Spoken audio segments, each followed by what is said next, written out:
बिस्मिल्लाहिर्रहमानिर्रहीम। अस्सलाम वालेकुम स्टूडेंट्स, आज का हमारा टॉपिक है मेमोरी के बारे में। A component in the computer used for storing instructions and data is called memory. यानी कि वो कंपोनेंट जो कंप्यूटर में इस्तेमाल होता है किस लिए, डाटा और इंस्ट्रक्शंस को स्टोर करने के लिए, उसको हम क्या कहते हैं, मेमोरी। बेसिकली दो टाइप्स है मेमोरी की। There are two types of memory in computer that are as follows, volatile memory and non volatile memory. ठीक है।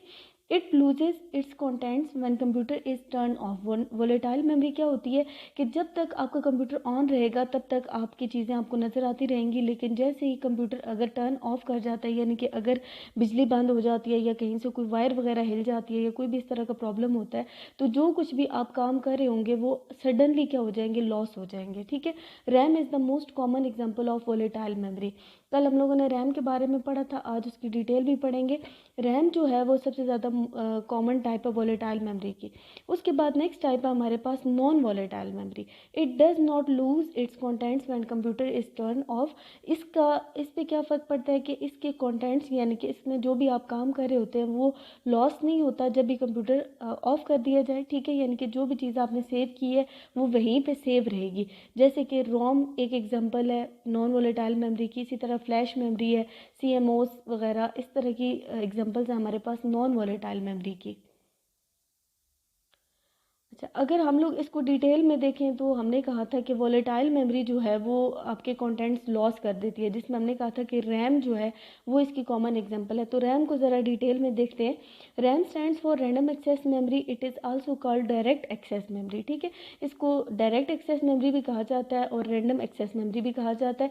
It means that each individual byte in entire memory can be access directly. ठीक है। ये जो memory है इसमें हर bite क्या करेगा, मेमोरी को डायरेक्टली असेस कर सकता है। ठीक है। RAM is use to store data and instructions temporarily. अब रैम में जो भी डाटा स्टोर होगा वो क्या होगा, अर्जी स्टोर होगा। ठीक है। अब program must be loaded into RAM before execution. और जो भी प्रोग्राम एग्जीक्यूट होगा, एग्जीक्यूट होने से पहले वो पहले किस में लोड होगा, रैम के अंदर लोड होगा। RAM is volatile memory. It means that contents are lost when the power is turn off. RAM is read write memory. RAM में हम लिख भी सकते हैं और रीड भी कर सकते हैं। CPU can read data from RAM and write data to RAM. ये हम लोगों ने पिछले टॉपिक में भी पढ़ा था कि CPU किस तरह डाटा रीड भी कर सकता है और राइट भी कर सकता है रैम से। It is use to store data and instruction while it is being executed. ठीक है। ये किस लिए यूज़ होता है कि जो इंस्ट्रक्शंस और डाटा को हमने स्टोर करवाया हुआ उनको जब भी एग्जीक्यूट करवाना है तो पहले किस में लोड होगा, रैम के अंदर लोड होगा। RAM is also called main memory और प्राइमरी स्टोरेज। यानी कि अब आप देख सकते हैं कि रैम के कितने डिफरेंट नाम हैं। आप कोई भी नाम यूज़ हो रहा हो आपने इसमें कंफ्यूज नहीं होना। RAM plays very important role in the processing speed of the computer. यानी कि जितनी रैम बड़ी होगी उतनी आपके कंप्यूटर की प्रोसेसिंग स्पीड अच्छी होगी। ठीक है। अब bigger RAM size provide larger amount of space for processing. जितनी ज़्यादा रैम होगी उतनी ज़्यादा आपके कंप्यूटर की प्रोसेसिंग और उतनी ज़्यादा उसका जो साइज़ होगा वो ज़्यादा अच्छा होगा। So the processing speed is increase. इससे क्या होता है कि आपके कंप्यूटर की जो प्रोसेसिंग स्पीड है वो इंक्रीज हो जाती है। The amount of data that can be store in RAM is measure in bytes. यानी कि आप जो रैम के अंदर डाटा स्टोर करते हैं किस यूनिट के अंदर मेजर करते हैं, बाइट्स में मेजर करते हैं। Most desktop computer typically have up to 2 GB of RAM. It is also allow the addition of more memory if needed. ज़्यादातर जो डेस्कटॉप कंप्यूटर वगैरह आते हैं उनमें कितनी रैम आती है, 2 GB रैम आती है और आप उसको मतलब और उसमें एडिशन भी करवा सकते हो अगर आप लोगों ने उसकी रैम को बढ़ाना है। नेक्स्ट है हमारे पास टाइप ऑफ रैम। अब रैम के भी दो टाइप्स हैं। एक टाइप है DRAM और दूसरी है SRAM। ठीक है। यानी कि DRAM and SRAM। DRAM stands for Dynamic Random Access Memory. It is a type of memory that is used in most computer. It is least expensive kind of RAM. It requires electric current to maintain its electrical state. यानी कि इसको साथ साथ electrical charge की ज़रूरत होती है। इसको बिजली मिले तो ये तभी तक आपके सामने रहती है। जैसे ही बिजली का चार्ज या इलेक्ट्रिकल चार्ज इसका कम होगा वैसे ही आपका जो डाटा होगा वो लॉस हो जाएगा। The electrical charge of DRAM decreases with time. That may result in loss of data.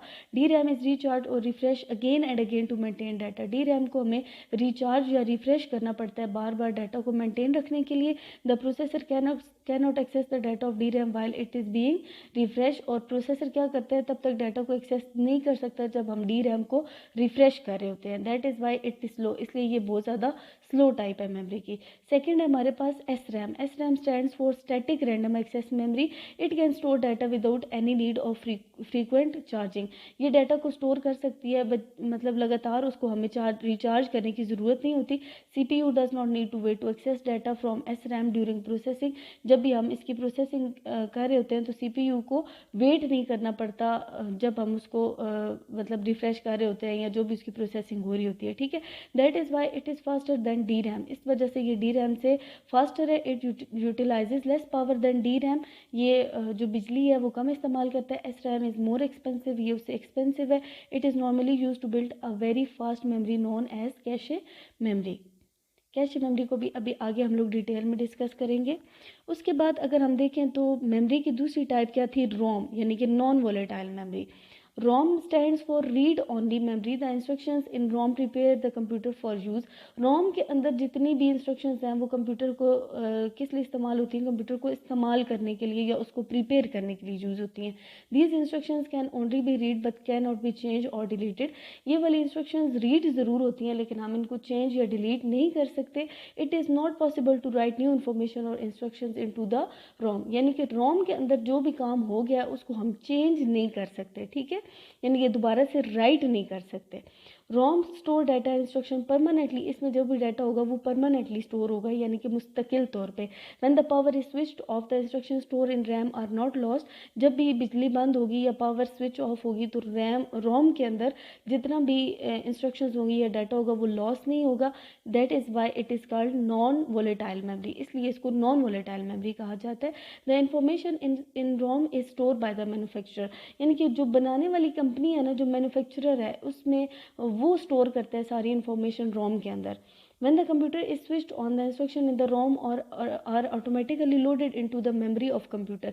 जैसे हम कंप्यूटर का बटन ऑन करते हैं तो जो भी इंस्ट्रक्शन रोम के अंदर मौजूद होती है वो ऑटोमेटिकली मेमोरी के अंदर लोड हो जाती हैं, ठीक है। रोम contains a small set of instruction called ROM BIOS, ठीक है। BIOS stands for basic input output system. BIOS system में यानी कि जब हम कंप्यूटर का बटन ऑन करते हैं तो वो ऑन होने में थोड़ा सा टाइम लेता है। पहले एक लाइट ऑन होती है स्क्रीन के ऊपर, फिर वो थोड़ी देर उसको बूस्ट करता है, फिर उसके बाद हमें एक स्क्रीन नज़र आती है, हमें अगर पासवर्ड वगैरह लगाया हुआ है फिर विंडो की एक स्क्रीन नज़र आएगी, फिर जाके कहीं हमारे पास डेस्कटॉप की स्क्रीन नज़र आती है। तो ये सारी बायोस होती है यानी कि बेसिक इनपुट आउटपुट सिस्टम को रेडी करना होता है और ये सारी इंस्ट्रक्शंस किसके अंदर है, रोम के अंदर मौजूद है। These instructions tell the computer how to access hard disk, find operating system and load in it RAM, ठीक है। यानी कि ये सारी इंस्ट्रक्शंस क्या होती हैं, कंप्यूटर को बताती हैं कि उसने हार्ड डिस्क को कैसे एक्सेस करना है, कैसे ऑपरेटिंग सिस्टम को फाइंड करना है और किस तरह रैम के अंदर सारी चीज़ों को लोड करना है। इसके बाद हमारे पास रोम की भी डिफरेंट टाइप्स हैं। रोम की फर्स्ट टाइप है P ROM. P ROM stands for programmable read only memory. This form of ROM is initially blank. ये पहले ब्लैंक होती है। द यूज़र और manufacturer can write data and program only it using special devices. Special devices को use करके जो manufacturer है या जो यूज़र है उसके ऊपर प्रोग्राम को लिख सकता है। The user can write data instruction on it only once, यानी कि जो यूज़र है या जो मैन्युफैक्चरर है वो उसके ऊपर कितनी दफ़ा डाटा लिख सकता है, सिर्फ एक दफ़ा लिख सकता है। If there is any error in writing the instruction the error can not be remove from P ROM, this chip become unusable. अगर उसमें कोई एरर आ गया लिखते हुए तो उसको हम रिमूव नहीं कर सकते, इस वजह से ये चिप क्या हो जाती है, अनयूजेबल हो जाती है, ठीक है। सेकेंड टाइप है इसकी E P ROM. E P ROM stands for erasable programmable read only memory. This form of ROM is initially blank. ये भी शुरू में खाली होती है और यूज़र और मैन्युफैक्चरर अपनी मर्ज़ी से इसके ऊपर डाटा या प्रोग्राम को लिख सकता है, किसके ज़रिए, स्पेशल डिवाइसेस के ज़रिए। The data and program written on it can be erased with special devices using ultraviolet rays. लेकिन अब इसमें फ़र्क क्या है कि ये इरेजेबल है, ठीक है, यानी कि जो प्रोग्राम या डाटा लिखा गया है इसके ऊपर उसको हम इरेज भी कर सकते हैं किसी स्पेशल डिवाइस को यूज़ करके, यानी कि वो डिवाइस जिसके अंदर अल्ट्रावायलेट रेज वगैरह होती है। The user then can write new program on it, और इसके ऊपर फिर यूज़र दोबारा से प्रोग्राम लिख सकता है। इसकी थर्ड टाइप है डबल ईपी रोम। इससे क्या बनता है, electronically erasable programmable read only memory. In this memory user can erase and write instruction with the help of electrical pulses, यानी कि इसमें सारा काम क्या होगा, इलेक्ट्रॉनिकली होगा। If there is any error in writing the instructions the user can erase the contents electronically. The contents of double E P ROM can be modified easily, यानी कि ये सबसे ईजी वे है इस वाली रोम में इस वाली रोम में डाटा को चेंज करने का। फिर उन दो टाइप्स के अलावा मेमोरी की जो थर्ड टाइप है वो है कैशे मेमोरी। कैशे मेमोरी हम किस तरह प्रोनाउंस करते हैं, cache. It is a small and very fast memory. It is design to speed up the transfer of data and instructions.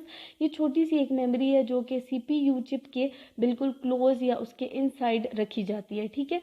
और किस लिए ये बनाई जाती है, ताकि आपके डाटा और इंस्ट्रक्शन का जो ट्रांसफ़र रेट है उसको स्पीड अप किया जा सके। It is located inside or close to the CPU chip. It is more expensive and faster than RAM. ये रैम से ज़्यादा एक्सपेंसिव है। The data and instructions that are more recently or most frequently use by the CPU are store in cache. यानी कि जो भी data और instructions आप मतलब पिछले कुछ टाइम में आप लोगों ने जो चीज़ इस्तेमाल की हुई है ज़्यादा, या जो भी आप चीज़ बार बार इस्तेमाल करते हैं वो CPU की बजाय किस में स्टोर हो जाती है, कैशे में स्टोर हो जाती है। The data instructions are retrieve from RAM when CPU uses them for first time. पहले तो जब CPU ने किसी भी डाटा को इस्तेमाल करना होगा तो वो पहले किससे उठाएगा, रैम से उठाएगा। फिर उसकी एक कॉपी बन जाएगी, a copy of that data or instruction is store in cache. फिर उसकी एक कॉपी क्या होगी, वो कैश में स्टोर हो जाएगी। The next time CPU needs that data or instruction it first looks in cache, ठीक है। वो बजाय इसके कि रैम को एक्सेस करे, क्योंकि रैम थोड़ी CPU से दूर है और कैश जो है वो उसके करीब है, तो फिर नेक्स्ट टाइम वो क्या करेगा, वो पहले किसके पास चेक करेगा, कैश के पास चेक करेगा। If the required data is found there it is retrieve from cache memory. Retrieve का मतलब होता है निकालना। तो यानी कि अगर वो डाटा उसको वहाँ से मिल गया तो वो कैश से ही ले लेगा इंस्टेड ऑफ मेन मेमोरी या RAM. It speed up the working of CPU। इससे क्या होता है कि CPU की वर्किंग पे इफेक्ट होता है, यानी कि वो स्पीड अप हो जाती है। और यहाँ पे लास्ट जो इसकी टाइप है वो है flash memory. Flash memory is a type of non volatile memory. Non volatile का क्या मतलब है कि ये इसमें जो डाटा है वो परमानेंटली स्टोर होगा। It can be erased electronically right like double EP रोम, ठीक है। ये सेम वैसे ही है कि इलेक्ट्रॉनिकली आप इससे डाटा इरेज कर सकते हैं। Most computer use it to store start up instruction as it allow computer to update its content easily, ठीक है। ज़्यादातर जो कंप्यूटर्स हैं उसमें ये इंस्ट्रक्शंस यूज़ की जाती हैं प्रोग्राम्स को अपडेट करने के लिए। Flash memory chips are also store data and programs or mobile computers and other devices such as smartphones, portable media player.